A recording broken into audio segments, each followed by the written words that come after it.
Hey all, Hipper here, and today we're taking out the Yoshino, and this is probably my favorite legendary ship at the moment because it's just so good with an agile build. And I don't think anyone else is using an agile build on this ship here, and that's a shame because it makes it pretty much behave like an enormous Atago, more or less. Yeah, slowly, like slightly slower rudder and not as fast, but other than that, it is one heavy hitting ship. Like the torps go out to 20 kilometers, and the HE shells, just get out of my way, destroyer. The HE shells are like very, very painful, and the amount of fires they set is just nuts. So I said I'm using an agile build, and I am. I'm using Mikawa as my commander here, with Baltimore and Rune as inspirations, and we're starting off the battle with a nice citadel. Ouch. And that's the way that happens when you play agile cruisers, just gotta get over it. Now on the ship we have a double rudder, of course, and then we have the improved turret rotation in the first slot. So with this build here, because I have Rune and Baltimore on the ship as well, and I'm using Ingenious, my turret rotation is down at 20 something seconds, I believe, which is ridiculous because these turrets are massive. They are, I can't remember the caliber right now, but they are bigger than normal cruisers, and they turn faster than my Atago turrets. And that's fun. And once you have that setup, it means that you can switch sides where you're shooting very, very easily. That's usually the biggest problem in these agile Japanese cruisers here for me. It is that if the battle changes, and for example here I'm shooting over my right side, if the battle changes and I have to shoot over my left side, you have to really think, is it worth it? Do I want to spend a minute or so waiting for my turrets to rotate to the other side of the ship? And with this build here, you don't have to worry about it because they rotate faster than the ship can actually turn. And that's another nasty citadel there, but that's okay because the battleship is going to come to my rescue. Because this Napoli here, he seems very, well, more interested in getting a CC than actually playing a little bit carefully here. I don't know why he's jumping out in front of a Yamato like that. So we're just going to wait for him to show broadside. We already switched to AP, and then we're going to do what we can to help this Yamato out here. I mean, he's still shooting at me. So there's the broadside, and unfortunately, he's turning, so the citadel is going to be a little bit hard to hit there. We didn't get any citadels, which is a little bit annoying actually. But anyway, the battleship takes care of it. But the Iwami is pushing in, and I'm gonna have to switch back to HE, but I'm just using my AP shells here that I already have loaded. And I can't believe that Napoli also fired torps at me instead of the battleship. At least that's what it looks like, because I can't believe that he would miss a battleship at that range. But that's the joy of being a CC, right? Anyway, that Napoli being lost on this side here has pretty much opened up the flank. And look at that Yami there, just absolutely removing the Iwami. And I played Iwami myself, and yeah, it's not a ship I enjoy. So if you're not, on the fence about whether you should spend like, what is it, 27,000 doubloons on buying out the campaign, I can definitely tell you I don't think you should. Just play your Yamato if you already have it. It's a much better ship. I know Iwami has long-range torpedoes, but I don't know. I would rather play this ship here, the Yoshino, instead of Iwami, that's for sure. So anyway, this flank here is won, pretty much. I took quite a beating over here, and I mean, that's just something you gotta accept. At least now I can actually get into the battle, because I've pretty much just been on the defense for the first 5 minutes here.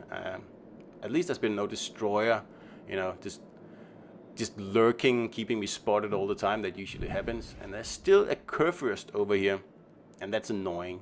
So we're just going to see if we can't line up the ship to get some torps off here. Because I really want to go into the B cap. I mean, this cap is taken, and there's no way this Kurfürst can grab the cap back. So B is the better spot to be right now. Haha. So you're going to take some incoming fire when you're playing agile cruisers, because you are mostly in open water, and I mean, that's par for the course with the build, and you are going to take some nasty hits as well, especially in Yoshino, because the bow armor is really thin. I don't know, this weird thing wargaming has been going on where, you know, only American cruisers can have, you know, good armor. Just don't get it. Why would a legendary cruiser like Yoshino have such thin armor at the bow and the stern? It's really, really thin. But whatever, fine. We're still gonna make pretty good use of the ship here. So I'm down to 20,000 hit points now, so I'm going to disengage now. Because like I said, there's really no point chasing this Kurfürst here. He's moving away from the cap now, and it looks like the destroyer has taken off. I don't know where he is anymore, but he doesn't seem to be a problem over here. And if I stick around here, I'm just gonna get sunk by the Kurfürst. So my time is better spent somewhere else. For example, over at B, which is the place I wanted to go the whole battle.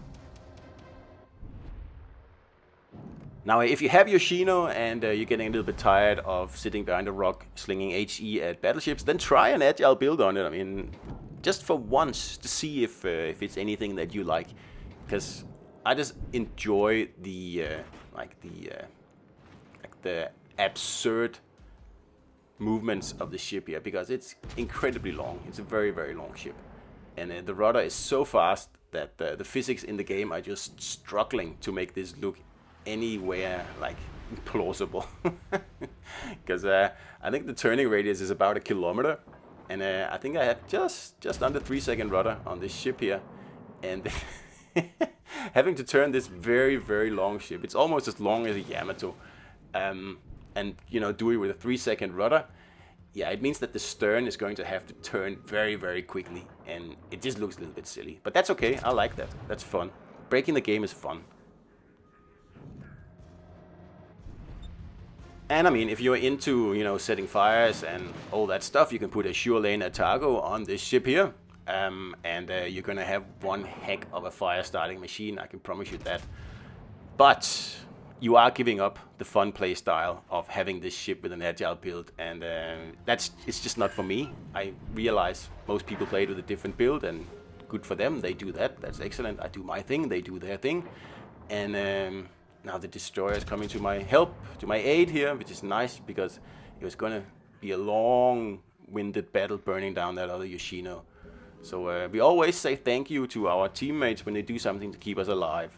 It doesn't matter how busy I am, I always fire off that little well done or thank you or whatever it is. So I did that, and I also did it to the battleship before that, you know, pretty much took care of the 2 ships over on my flank. And now we can move in and see if we can get rid of this Hayate here. I love Yoshino. I think it is, like I said in the beginning, the most fun ship at Legendary tier at the moment. And I always kind of assumed that Colbert was going to be that ship for me. But honestly, Colbert is just not my kind of ship. It doesn't have the utility. And I just get bored playing it, and you know, make crazy plays. So it's not for me. But Yoshino is fun. Like the 20-kilometer torps in, you know, mixed up with a super agile, mega crazy semi battleship here.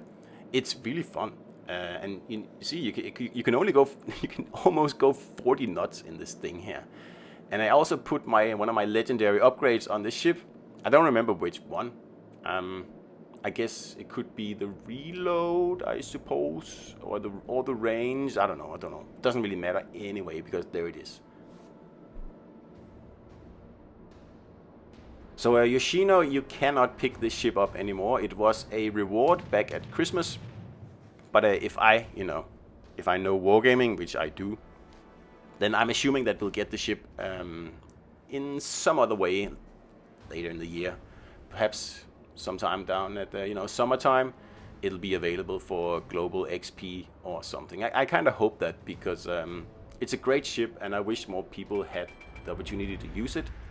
And here's my Ingenious working as intended, because if you saw, I was aimed just for a very short time, and then aimed at just for a very short time again. And you can bet your farm that means that someone is shooting torpedoes at you. And that's what you use Ingenious for. You also use it to count how many ships are aiming at you, but that's really secondary. you use Ingenious to make these sorts of guesses about what's going on around you, and it works really well at that. And that's the main purpose of the skill, because I didn't know where the Hayate was, but I knew that he was firing torpedoes at me in that exact instant. So all I have to do is just slow down and look where the torpedoes are coming from, and then kill the Hayate. It's very simple. And that's what Ingenious is for. So if someone is trying to tell you, oh, why do you have Ingenious on your ship? Don't you know how many people are shooting at you? Oh, that's not what it's for. It's for making educated guesses as to the location of the enemy ships. That's what it's for.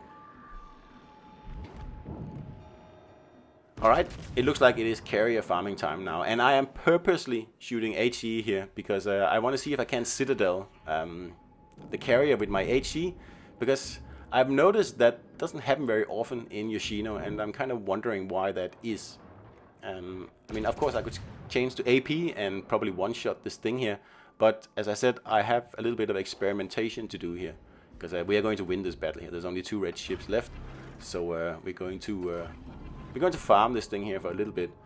And I just think it's strange, because when you play in Des Moines, it's very easy to citadel those carriers, but here in Yoshino, I don't know. It could also be something to do with Midway, but like, I've played against so many carriers, and I just don't think that citadels come as easily using HE with Yoshino as they do with other cruisers.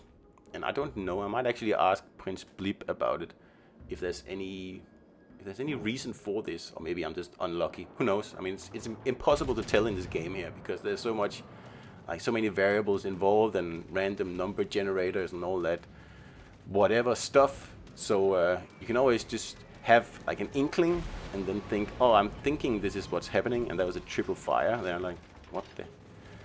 Anyway, you can always have this inkling and thinking, I'm thinking this is what's going on, but I have no way of knowing. And then you ask Wargaming, and they usually don't have an inkling either. But then you kind of build up a little bit of a, yeah, this is what I think is going on. So let's just go with that.